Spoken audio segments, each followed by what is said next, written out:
প্রতিদিন প্রতি মুহূর্তে ভারতের গণমাধ্যম বাংলাদেশের সনাতন ধর্ম থেকে নানান নাটক রচনা করছেন। বাংলাদেশ আবহমান কাল ধরে হিন্দু, মুসলমান, বৌদ্ধ, খ্রিস্টান, বৌদ্ধ সকল ধর্মের মানুষের সাম্প্রদায়িক সম্প্রীতি দৃষ্টান্ত রয়েছে। উস্কানি দেওয়ার চেষ্টা করছে যাতে দাঙ্গা লাগে, দাঙ্গা লাগলে তারা বাংলাদেশে অনুপ্রবেশ করবে।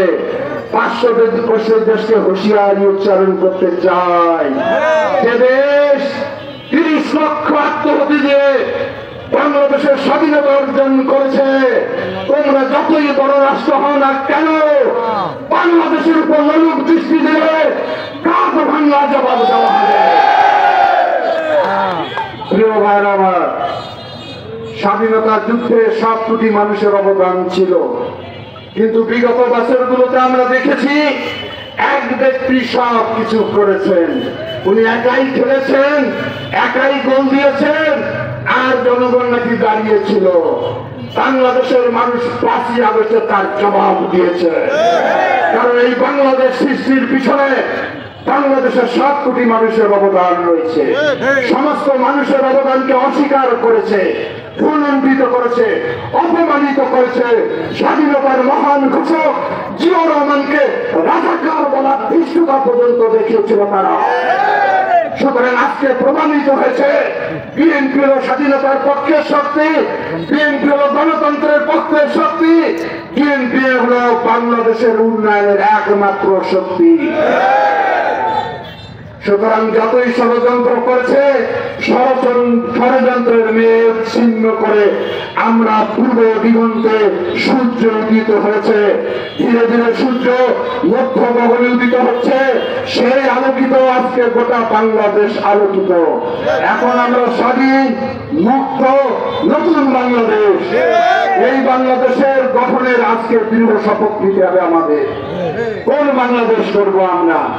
শেখ হাসিনার বাংলাদেশ, শেখ মুজিবের বাংলাদেশ, যে বাংলাদেশে মানুষ কথা বলতে পারে না, সেই বাংলাদেশ আমরা করব জিয়াউর রহমানের বাংলাদেশ, উৎপাদনের বাংলাদেশ।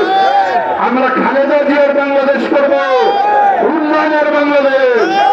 আমরা তারেক রহমানের বাংলাদেশ করব, যে বাংলাদেশ বৈষম্য থাকবে না, যে বাংলাদেশে মেধার মর্যাদা দেওয়া হবে, যে বাংলাদেশে দুর্নীতি থাকবে না, যে বাংলাদেশে গণতান্ত্রিক ভাবে জনগণ তার ভোটাধিকার প্রয়োগ করে তার নেতা নির্বাচনের সুযোগ পাবে।